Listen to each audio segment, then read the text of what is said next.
Well, schools across North Carolina have been greatly impacted by the coronavirus. The current state school superintendent, Mark Johnson, not running again. So a new person will be dealing with a whole lot of challenges. I spoke to both candidates on the ballot about getting back in the classroom, and tonight we hear from Republican Catherine Truitt.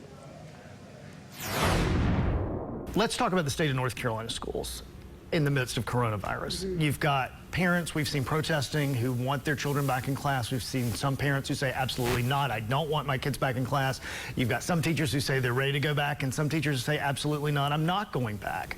So what metrics would you use to determine whether it's time, even on a district-by-district basis? I think that it's also important to realize that it's possible for schools to reopen, giving parents a choice and giving teachers a choice. Teachers who are immunocompromised and for whom it's not safe to be back in school should have the option to teach remotely. Just as parents need to have the choice to say, my child needs to be back in school, or my child cannot be back in school for this reason, and then we put those two groups together and hopefully the problem is solved. North Carolina is a very rural state. Broadband, a huge issue for a lot of students who live in these very rural communities or simply can't afford it. How do you fix the inequities that occur because of the lack of broadband?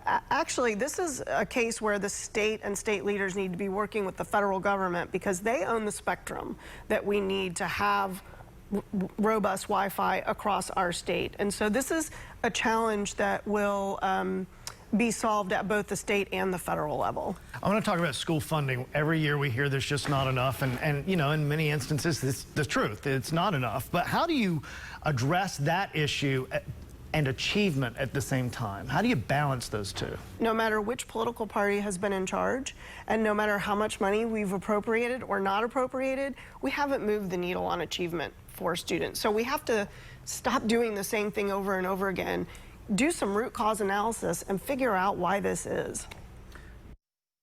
And you can watch the entire interview. It's about 15 minutes long, where we talk about charter schools and how the department can better function with the State Board of Education. We posted that at CBS17.com, and tomorrow we hear from the other person running for that seat, Democrat Jen Mangrum.